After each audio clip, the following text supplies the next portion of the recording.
오늘은 시편 73편 21절에서 28절 말씀을 중심으로 하나님께 가까이 함이 내게 복이라 라는 제목으로 우리 함께 나누도록 하겠습니다. 네, 오늘 본문에서는 아삽이 그 악인들의 형통과 교만을 보고 실족할 지경에 이르고 또 자신의 그 수치스러운 그 상황 속에서 나타나는 그 증상 그리고 경험들을 숨김없이 토로하면서 자신이 어떻게 회복되고 새롭게 되었는지를 우리에게 모델로 보여주면서 가르쳐주고 있습니다. 오늘 시편 73편은 아삽의 시라고 하죠. 이것을 저는 5 부분으로 나눠봤습니다. 1절에서 3절은 아삽이 느끼는 그 신앙의 갈등이 나옵니다. 그리고 4절에서 12절은 아삽이 본 악인들의 형통과 교만이 잘 묘사되고 있습니다. 그리고 이제 갈등에 있었던 아삽이 13절에서 17절까지는 신앙의 변화가 나타나고 있어요. 그리고 18절에서 20절에는 신앙의 뭔가 자신이 알고 있던 것에서 이제 새롭게 깨달음이 기록되어 있습니다. 그리고 오늘 우리가 읽었던 본문 21절에서 28절은 이렇게 새롭게 된 아삽의 신앙 고백과 결단이 기록되어 있습니다.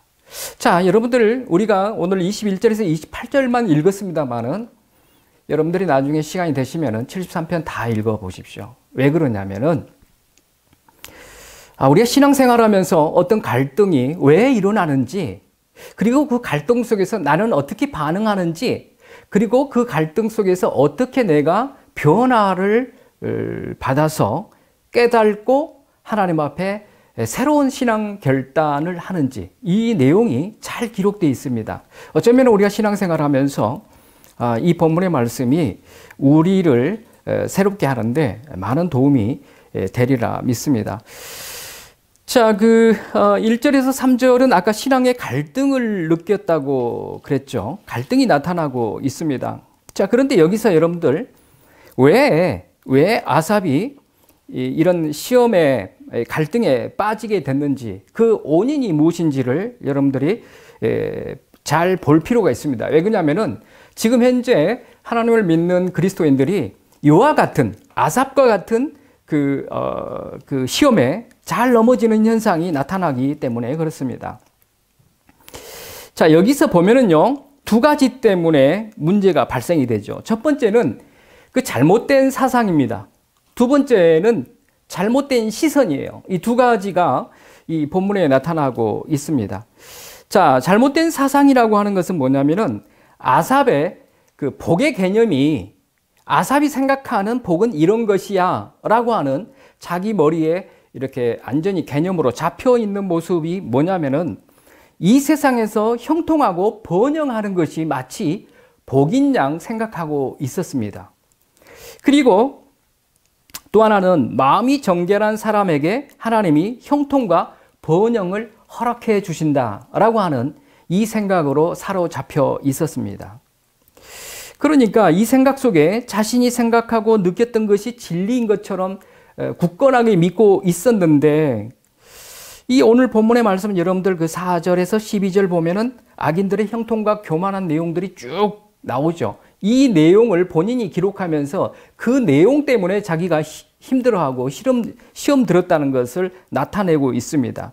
자, 그런데 그 12절까지, 4절에서 12절까지 보면은 자신이 생각했던 것과 정반대로 악인들이 형통하고 잘 살고 뭔가 아주 복에 겨워서 살아가는 교만의 하늘을 찌른데도 불구하고 이 모습을 보니까 매우 힘들었죠. 그리고 반대로 자신을 생각해 보니까 자신은 그래도 하나님의 말씀에 근거하여 잘 살아가고 있는데, 죄와 싸워서 잘 살아가고 있는데 자신에게 재앙이 임하고 고통이 임하니까 이걸 견딜 수가 없었습니다. 그래서 아까 그 1절에서 3절 보면은 실족할 지경에까지 이르렀다라고 이렇게 나타내고 있지요. 자, 여기서 여러분들 보십시오. 자, 여기 한번 봅시다. 아삽이 율법을 알았습니까? 몰랐습니까? 알고 있죠. 잘 알고 있습니다. 율법을 잘 알고 있어요. 그런데 신명기적 그 역사관을 가지고 보면은 순종하면 복, 불순종하면 저주라고 하는 이 율법을 너무 정확하게 잘 알고 있었어요. 그런데 여러분, 이거 우리한테 다 적용해야 됩니다. 이 하나님의 말씀을 잘 알아요, 성도들이. 자, 그런데 두 가지 반응이 나타납니다. 말씀을 잘 알고 있죠. 그런데 이 말씀에 플러스 뭐를 하냐면은 이 말씀에, 알고 있는 이 말씀에 자신의 뜻과 자신의 생각이 플러스가 됩니다.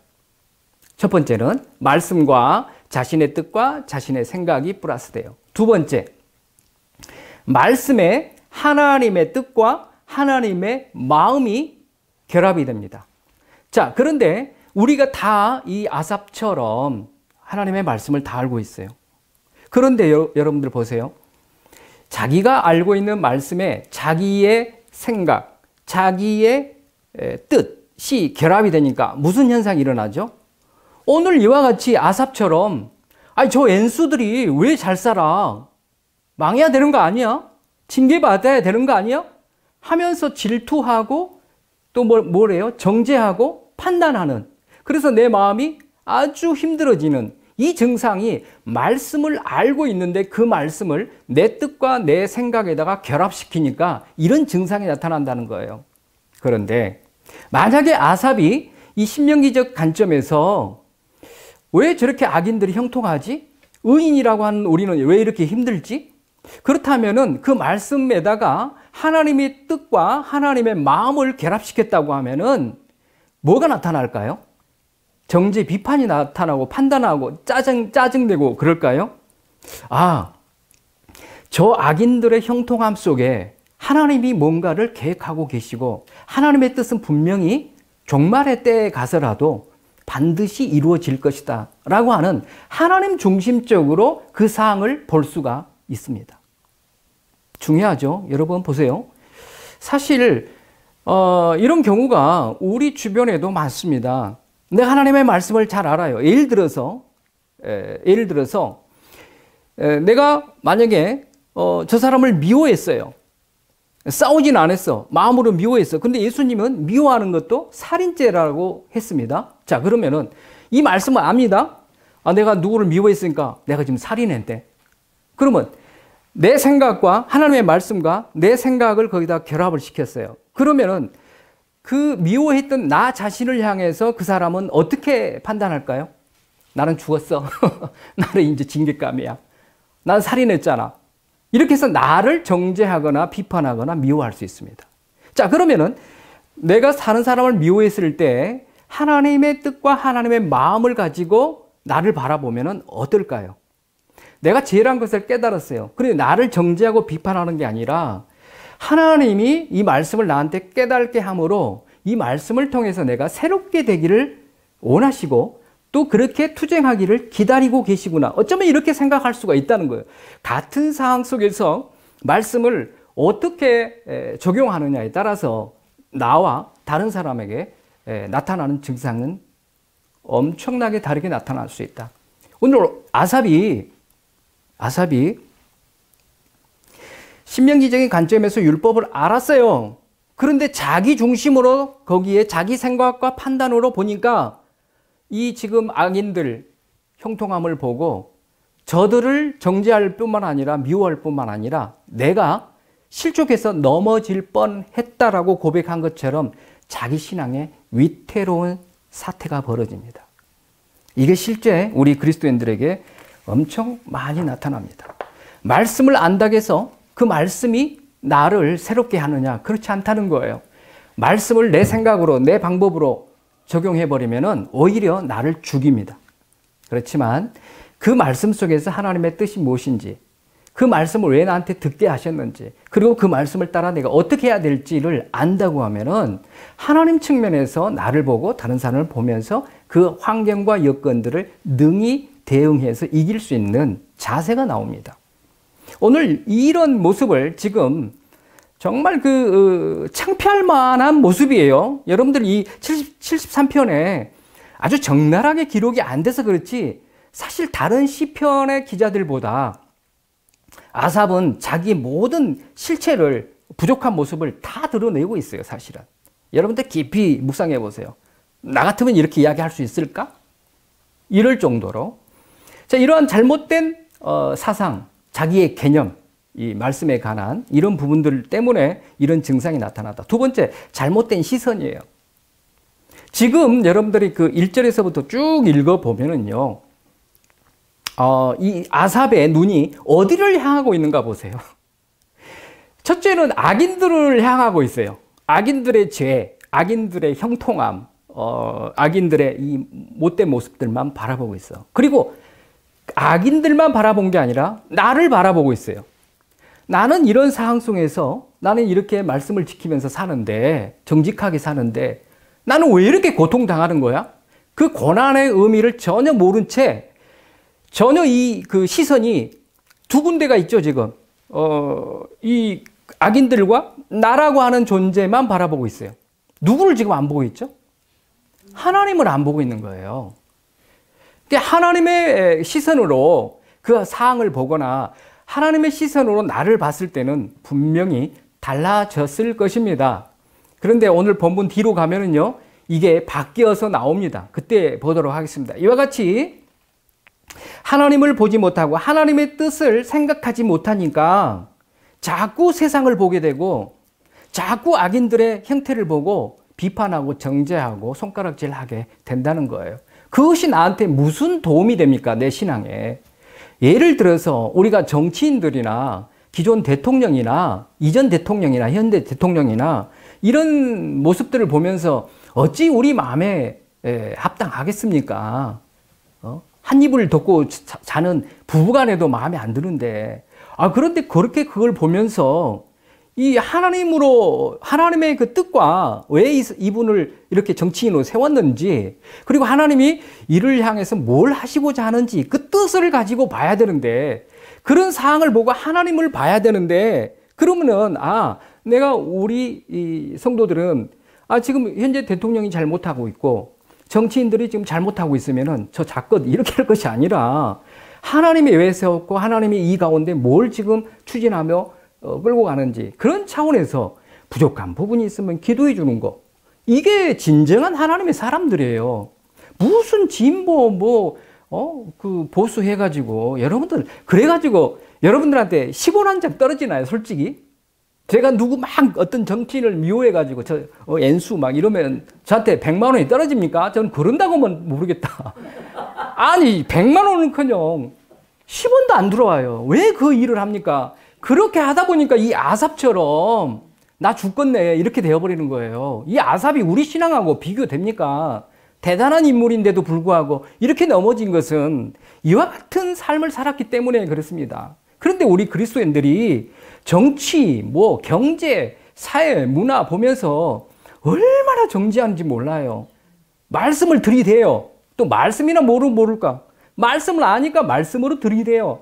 그 말씀이 지금 하나님의 말씀으로 역사하는지, 내 생각, 나를 합리화시키기 위해서 그 말씀을 사용하고 있는지 굉장히 조심스럽게 여러분들은 점검을 해봐야 됩니다. 말씀이라고 해서 다 들이댄다고 해서 자식들이 변화되고 자식들이 좋아지고 그럴 것 같아요? 그렇지 않아요.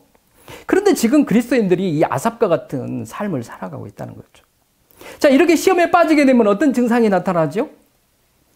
믿음이 흔들립니다. 첫 번째. 아삽이 그랬잖아요. 그 다음 두 번째, 그들을 부러워해요. 오이, 저것들은 잘 살아. 나는 이렇게 못 사는데. 은근히 부러워해요. 그래서 세 번째, 실족해서 그 악의 무리들에 동조할 뻔했다고 나오잖아요. 동조하게 됩니다. 만약에 아삽이 거기 안 빠뜨려졌으니까 다행이지. 조금만 믿음 없었으면요. 에이, 나도 그냥 이 땅에 잘 살아야 되니까 저들처럼 살아야지. 동조하게 된다니까요. 이 증상이 나타날 수 있다. 이 시험에 빠지게 되면은. 자, 이와 같이 1절에서 3절을 보면서 그 문제를 제시해 주고 있어요. 우리한테. 지금 아삽이. 이제 그러면은 자신이 어떻게 신앙이 변화가 됐는지 그 변화의 모습이 13절에서 17절입니다. 아까 4절에서 12절까지는 악인들의 그 모습을 묘사했잖아요. 그 모습을 보고 아까 넘어졌잖아요. 그거는 여러분들 읽어보면 되고, 이제 신앙의 변화가 옵니다. 이 변화가 13절에서 17절이에요. 아삽은 이렇게 마음이 정하게 하고 자기 마음을 정하게 하고 손을 깨끗하게 하고 죄악과 상관없는 삶을 살았지만 13, 14절에 보면 자신이 바라지 않는 일들이 계속 지속적으로 일어나요. 재앙을 당해요. 아침마다 징책을 당하고 얼마나 진짜 힘들겠습니까? 그래서 이 아삽이 뭘 하냐면은 이런 가운데 첫 번째 자신의 의지를 발휘합니다. 두 번째 하나님의 의지가 나와요. 자, 이 두 개를 먼저 볼게요. 이런 상황 속에서 자신의 의지를 가지고 뭘 하냐면은 이 부조리와 같은 현실의 문제를 해결하려고 아주 깊이 생각하고 또 연구하고 최선을 다해보지만은 결과가 있었습니까? 없었습니까? 없어요. 그 16절 나오죠. 결과를 못 얻습니다. 그래서 더 고통스러워해요. 아무리 이거를 내가 발버둥 쳐서 문제를 해결해 봐야지 자기의 의지를 가지고 자기가 스스로 해결하려고 했는데 안 됐어요. 얼마나 고통스러웠는지 다른 사람 같으면은 아삽이 아니라 우리 같았으면은 포기했을 겁니다. 에이, 모르겠다. 그냥 살지 뭐. 그런데 여기서 아삽한테 배울 수 있는 게 뭐죠? 이때 자기 의지를 버리고 이제 하나님의 편으로 나아가는 하나님을 의지하는 모습이 나타납니다. 그게 17절이에요. 여러분, 이 73편의 가장 핵심인 절은 17절입니다. 이 17절이 완전히 전환점이에요. 이게 없었으면은 오늘 우리 본문에서 아삽의 그 신앙 고백을 결단을 볼 수가 없었어요. 결정적인 일을 한 겁니다. 이게 아주 잘한 일이에요. 17절 보세요. 하나님의 성소로 들어갔다라고 기록되어 있죠. 이게 자기가 해볼 만큼 다 해봤어요. 안 돼. 아이고, 막 그냥 더 고통스럽고 더 열받고 문제 해결이 안 됐는데 포기하지 않고 하나님을 의지해서 하나님의 성소로 들어갑니다. 하나님의 성소로 들어갔다는 것은 뭐죠? 마음의 변화가 있었다는 것을 행동으로 보여주는 거예요. 이게 잘한 겁니다. 이게 아삽하고 우리 그리스도인 포기하는 그리스도인들하고 큰 차이점이에요. 이때 성소에 들어갔을 때 자신이 한탄하고 절망하고 비애감에 빠졌고 했던 이 분위기가 반전되기 시작합니다. 그게 반전돼서 나오는 게 18절 이하로 나오죠. 자, 여러분들 여기서 성소는 하나님의 임재가 있는 상징적인 장소잖아요. 기도의 장소요, 말씀의 장소라는 것을 의미합니다. 그러면은 지금 이 성소로 들어갔다는 의미는 뭐예요?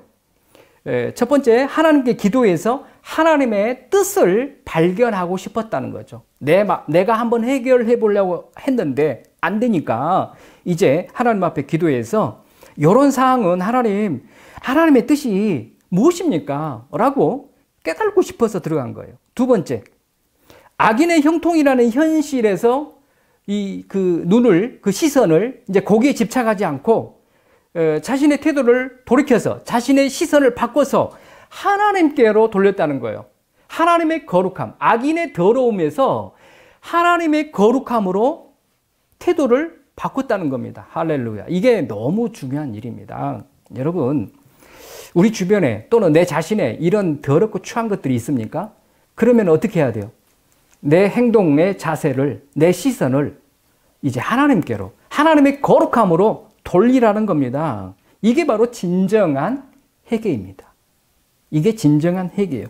이 17절에 놀라운 이 사건이 이제 아삽을 새롭게 만들어내는 그러한 모습을 보게 됩니다.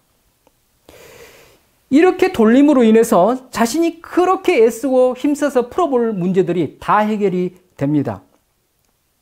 자신이 가지고 있었던 그 생각이 마치 진리인 양 저 악인들을 향해서 막 들이대고 그 다음에 질투하고 했었던 이 모습 속에서 이제 하나님을 통해서 하나님의 섭리와 그 뜻을 깨닫고 자신의 생각과 판단이 지금까지 자기가 판단했고 자기가 생각했던 것이 너무도 어리석고 우매한 것이라는 것을 고백하고 있습니다. 자, 우리는 지금 어디로 여행을 하고 있죠? 신앙의 갈등 무너지면서 이제 하나님께로 나아가서 신앙이 변화되는 단계까지 왔죠. 자, 그런데 18절에서 20절을 보면은요, 깨달음, 신앙의 깨달음에 대해서 기록되어 있어요. 이제 변화가 되니까 이제 바른 깨달음을 얻게 됩니다. 성소에 들어가서 깨달은 게 뭐죠? 세 가지. 첫째는 악인에 대해서, 두 번째는 하나님에 대해서, 세 번째는 자신에 대해서 깨달게 됩니다. 놀라운 사건이죠. 이게 18절에서 20절 기록되어 있어요. 악인에 대해서 깨달은 게 뭐예요? 악인들은 저렇게 멋지게 지금 살고 있지만 그들의 결국, 그들의 끝은, 최후는 멸망이구나. 이걸 깨달았어요. 비참함을 깨달았어요. 자, 여러분들, 악인들이 비참함을 깨달았다면은 이제 아삽이 어떻게 바뀌었을까요? 그들을 손가락질하고 미워하고 그럴까요? 이제는 불쌍히 여겨져요. 우리가 이렇게 바뀌어야 된다는 거예요. 저 정치인들 보고 저 악한 자들을 보면서 손가락질을 했던 우리가 이제 바뀌니까 저들의 최후가 이렇구나라는 걸 아니까 불쌍히 여겨지고 기도해지게 됩니다. 제가 그렇게 살고 있어요, 사실은. 자, 악인에 대해서 깨달은 겁니다. 두 번째, 하나님에 대해서 깨달았어요. 지금까지 아삽이 하나님을 어떻게 알고 있었냐면은 그냥 객관적으로 알고 있었어요. 자기와 직접적인 관계가 있는 게 아니라 하나님은 창조주가 되시고 절대자가 되시며 권능자가 되십니다. 막연하게 하나님에 대한 인식이 있었어요. 그런데 이렇게 신앙의 변화가 생기니까 20절에서 주여라고 하는 이 아도나이, 다시 말해서 이제 그 하나님이 무슨 하나님? 자신의 주인이 되시는 하나님, 내 삶을 주관하시는 하나님, 나의 삶을 책임져 주시는 하나님이라고 하나님에 대한 모습이 바뀌는 놀라운 역사가 일어납니다. 이게 하나님을 향한 깨달음입니다. 그 다음에 세 번째, 나는 그래도 하나님의 율법을 의지해서 잘 살고 있잖아 라고 언약 백성답게 난 살고 있잖아 라고 했는데 마치 자기가 주인 노릇하며 살았는데 자신을 위해서 깨달은 게 뭐예요? 아도나이, 하나님이 나의 주인이시면은 나는 내가 이제 잘못된 모습을 보고 판단하고 정죄하는 그러한 그 위치에 있는 마치 판관자처럼 행동했던 내가 아니라 이제 내 삶에, 내 생각에, 내 지식에, 내 모든 것에 주인은 하나님이시니 나는 종에 불과하다. 이거를 깨달았어요. 대단한 변화 아닙니까, 여러분? 자, 제가 이 말씀 묵상하면서요, 올 한 해 제가 이거 도전하기로 했어요. 우리 그리스도인들에게 바뀌어야 됩니다. 저 악인들을, 삼자들을 향해서, 상대를 향해서, 그리고 하나님을 향해서, 나 자신을 향해서 바뀌어야 된다는 거예요. 이게 18절에서 20절입니다. 자, 오늘 본문으로 그럼 들어가 볼게요. 본문은 21절에서 28절이죠. 자, 신앙의 갈등 속에서 무너져 있던 그가 신앙의 변화를 깨하고 변화를 받고 신앙의 깨달음이 있어서 완전히 이제 새롭게 된 모습을 볼 수 있습니다. 자, 그러면 21절에서 28절은 이렇게 뭐랄까요? 소 제목을 진다고 하면은 새롭게 된 자의 신앙 고백과 결단입니다. 자, 완전히 20절까지는 새롭게 됐어요. 이제 새롭게 됐어요. 자, 그럼 이 새롭게 된 자의 신앙 고백이 21절에서 27절까지입니다. 무슨 신앙을, 이제 새롭게 된 자가 무슨 신앙을 고백하는지 보도록 하겠습니다. 먼저는 첫 번째가 21절에서 23절인데 자신의 연약함과 하나님의 도우심에 대한 신앙 고백입니다. 이제는 자기가 완전히 낮춰진 모습을 나타냅니다. 자, 첫 번째, 자신의 연약함과 하나님의 도우심에 대한 고백인데, 첫 번째, 자신이 하나님의 뜻에 대하여 이성이 없는 뭐처럼? 짐승처럼 무지했음을 고백합니다. 야, 이거 놀라운 거 아닙니까? 아까는 나 율법을 알잖아. 내가 하나님 말씀대로 살았어. 이런데 지금은 이성이 없는 짐승 같다고 자신을 표현하고 있어요. 얼마나 겸손하게 낮아졌습니까? 그렇죠? 그리고 주의 앞에라는 단어가 22절에 나오죠. 이 표현은 뭘 의미합니까? 자신의 무지가 주님 앞에서 자신의 무지가 영적으로 무지하다. 영적 측면에서 무지함이 있었습니다라고 고백하는 거예요. 세상적인 지식과 세상적인 것들은 많이 알았을지 몰라도 하나님 앞에서 보니까 내가 이성 없는 짐승같이 살았고, 그리고 내가 영적 무지함이 차고 넘쳤구나. 이거를 고백하고 있어요. 놀랍죠? 거기에 보면은 짐승이라는 단어 앞에 보면 우메라는 단어가 있죠. 이 우메도 바아르라고 하는 그 히브리어의 그 내용을 보면요. 똑같아요. 짐승, 가축, 이런 뜻이 있습니다. 뒤에도 짐승, 앞에도 우메, 짐승. 얼마나 이게 강조하고 있습니까? 자기 자신이 이와 같았다는 겁니다. 자, 두 번째 고백이 뭐냐면은, 자신이 짐승같이 무지했지만, 그럼에도 불구하고 주님과 항상 함께 있으려고 노력했다는 것을 또 고백합니다. 이거는 정말 멋지지 않습니까?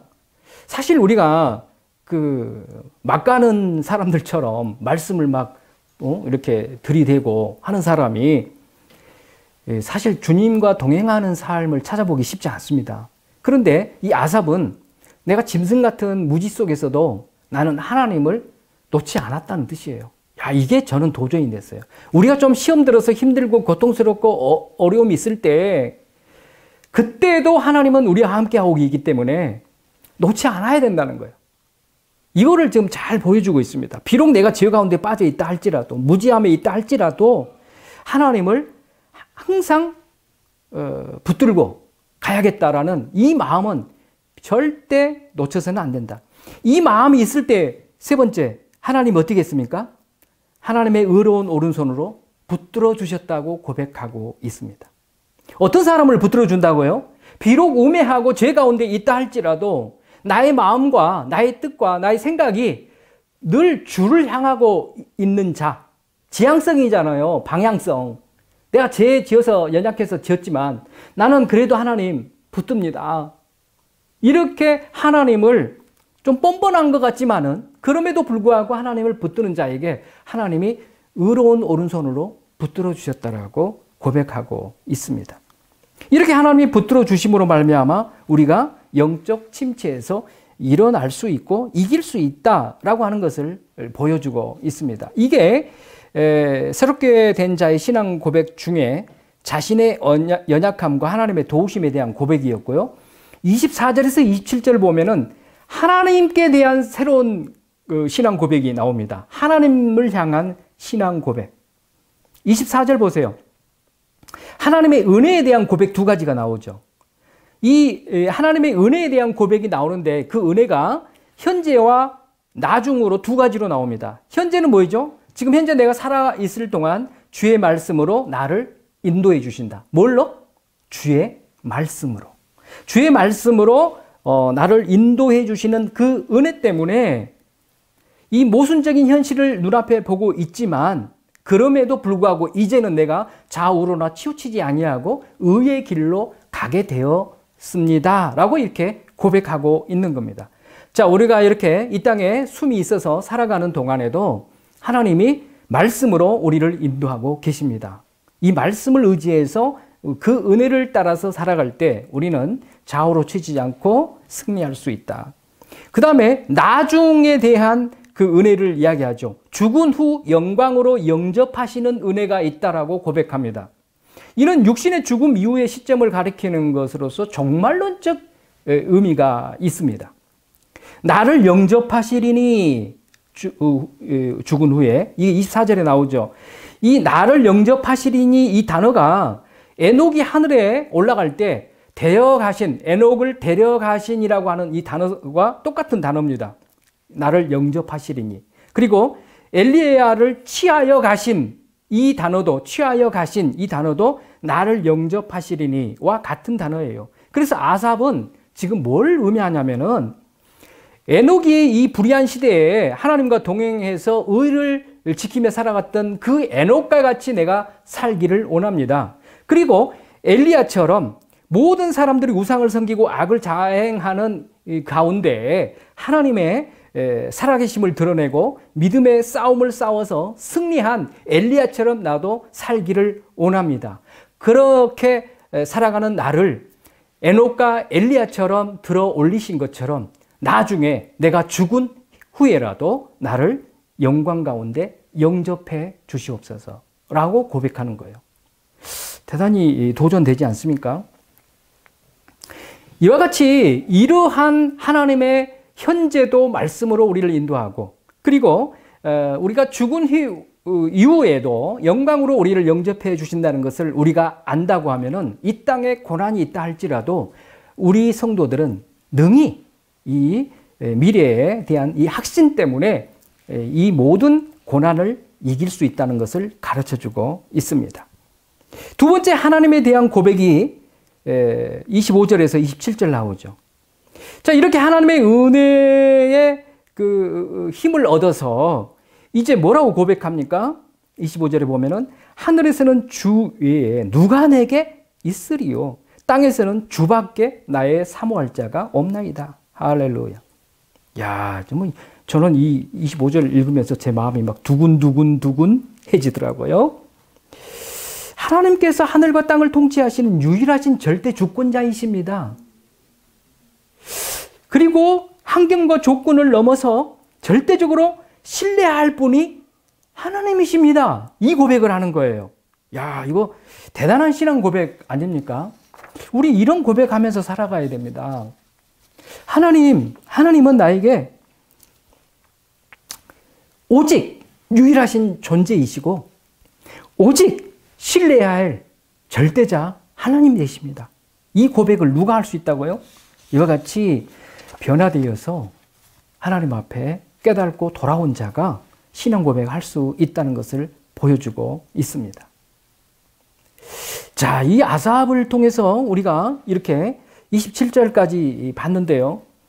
참 실족할 뻔했던 이러한 아삽이 하나님의 성소에 들어감으로 인해서 이제 하나님의 뜻을 깨닫고 그리고 그때 그 결과 그러니까 그 깨달은 결과가 이제 하나님을 신뢰하고 의지할 오직 한 분 하나님뿐입니다 라고 고백하는 그래서 하나님은 자신에게 유일하고 영원한 분기시며 소망이 되십니다 라고 고백하는 이 26절의 놀라운 말씀에 이르기까지 이 신앙을 고백했다는 겁니다.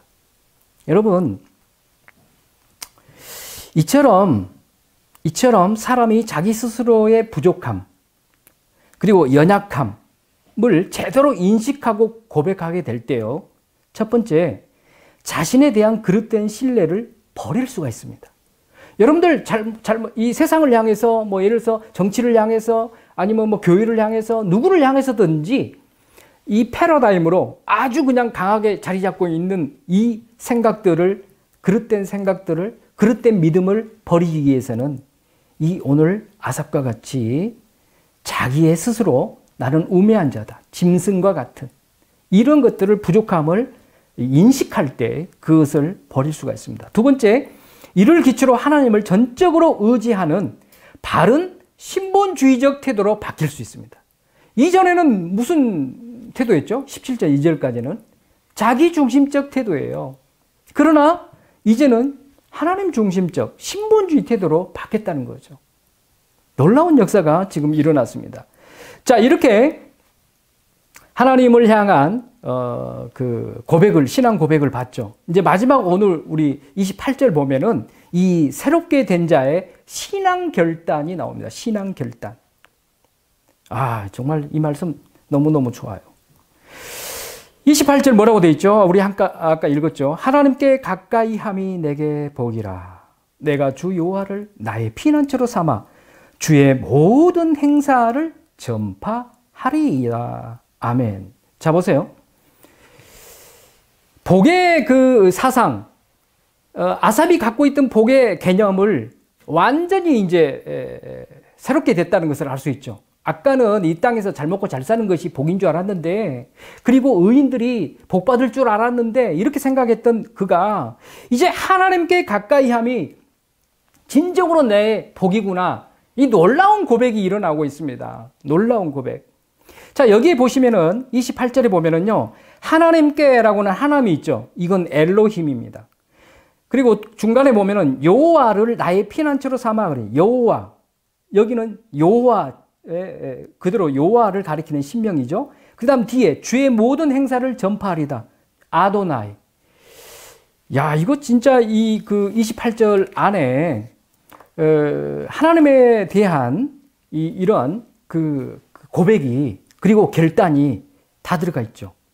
하나님의 중심으로 살겠습니다라는 고백이에요. 이게 왜? 앞에도 하나님, 중간에도 하나님, 뒤에도 하나님이에요. 그런데 앞에는 나를 지으신 그 하나님을 내가 의지하며 살겠나이다. 엘로힘 하나님을 의지하겠습니다. 두 번째, 하나님은 언약 안에 있는 백성들을 어떻게 해요? 먹이시고 입히시고 이끄시잖아요. 그게 여호와잖아요. 여호와.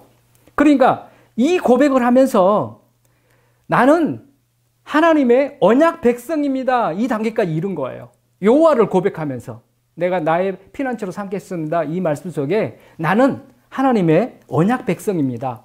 내가 언약 백성이기 때문에 하나님이 나를 먹이시고 입히시고 인도하시고 보호하실 신실하신 하나님을 믿습니다. 이 고백이에요. 우리 이 고백하며 살아야 됩니다. 세 번째, 이제는 내가 주인 노릇하지 아니하고 하나님 중심적인 삶을 살기 위해서 하나님을 나의 주인으로 모시고 살겠습니다. 아도나이가 나오죠. 야, 이 시편의 아삽 이 기자가 얼마나 멋지게 고백하는지 제가 이 말씀 묵상하면서 아주 너무너무 제가 은혜를 받고 도전을 했습니다. 자, 결단의 내용이 뭐다고요? 나는 더더욱 하나님을 가까이 하겠습니다. 라는 첫 번째 결단. 아무리 힘들고 이제 저 악인들이 형통하고 나는 가난하고 또 핍박이 온다 할지라도 그거 관계없이 나는 하나님을 멀리하지 아니하고 더 가까이 하겠다라는 결단을 하고 있습니다. 28절에서. 그리고 방금 말씀드린 것처럼 하나님의 중심으로 엘로힘 하나님, 여호와 하나님, 아도나이 하나님을 모시고 하나님 중심으로 살겠습니다. 세 번째. 야, 이게 중요하죠. 이게 제 도전됐어. 세 번째. 하나님의 뜻을 널리 전파하며 선포하며 살겠습니다. 할렐루야. 이게 28절에 어디 나와요? 뭐라고 돼 있죠? 28절에? 주의 모든 행사를 전파하리이다. 야, 보세요. 이렇게 새롭게 되어버리면은 무슨 단계까지 이른다고요? 사람 살리는 전도자의 삶까지 이르게 된다는 것을 볼 수가 있습니다. 삶의 방향이 바뀌었어요. 이제 그렇게 미워했던 악인들을 향해서 이제 뭘 전한다고요? 하나님의 뜻을 전하겠다는 거예요. 하나님의 행하심을 전하겠다는 거예요. 하나님의 살아계심을 전하겠다는 거예요. 엘로힘 하나님, 여호와 하나님, 아도나이 하나님을 내가 전하겠나이다. 모든 세대에 모든 이들에게 악인이든 의인이든 할 거 없이 다 전하겠나이다. 할렐루야. 이게 얼마나 이 자세가 변화된 모습을 보고 제가 도전을 받았던 것 같습니다. 지금 이 성경을 읽고 있는 모든 자들에게 어디로 인도하고 있습니까? 이 아까 엘로힘 하나님, 여호와 하나님, 아도나이 하나님으로 지금 아삽이 우리가 이 글을 읽고 있잖아요. 인도하고 있다니까요. 당대의 현장에서도 인도하지만 우리 어떻게 해야 돼요? 이 말씀을 들고 인도해야 돼. 하나님께로. 잘못 믿는 사람들, 하나님을 안 믿는 자들을 하나님께로 인도해야 된다는 이 결단까지 이르렀다는 거죠. 마무리하겠습니다. 이 그 아삽의 잘못된 사상과 잘못된 시선, 또 그리고 그 말씀이 자기 중심적으로 해석하고 자기의 뜻과 생각과 결합시켜서 오히려 상대는 아무렇지 않아요. 범죄하면서 잘 먹고 잘 살고 있어요. 그런데 실제 고통당한 건 본인이에요. 본인. 그래서 너무너무 힘겨워했던 그 아삽이 이제 모든 이 과정 속에 하나님께로 돌이킴으로써 자기가 변화를 받고 이제 내가 알고 있던 것들이 다 무지한 것들이었구나. 이 바보였구나. 짐승 같았구나. 이걸 깨닫고 이제 하나님 중심으로 돌아와서 결국 하나님을 고백할 뿐만 아니라 그 하나님을 증거하는 자로 바로 섰다는 이 모습을 보면서 정말 우리가 이와 같은 삶으로 일어서야 되겠구나, 도전해야 되겠구나 라는 것을 저뿐만 아니라 여러분들도 이렇게 회복되어져서 결단하고 고백하는 그런 삶이 되기를 원합니다. 오늘 이렇게 변화된 자가 고백하는 내용이 하나님께 가까이 함이 내게 복이라. 내가 주 여호와를 나의 피난처로 삼아 주의 모든 행사를 전파하리이다. 이렇게 고백하는 단계까지 아삽이 자신의 처절한 모습들을 다 우리에게 보여주셨습니다. 우리가 어렵습니까? 어려운 가운데 있습니까? 그럼에도 불구하고 이 과정을 아삽과 같이 걸어서 이 아삽의 고백이, 이 아삽의 결단이 우리의 고백과 우리의 결단이 되시기를 주님의 이름으로 축원합니다.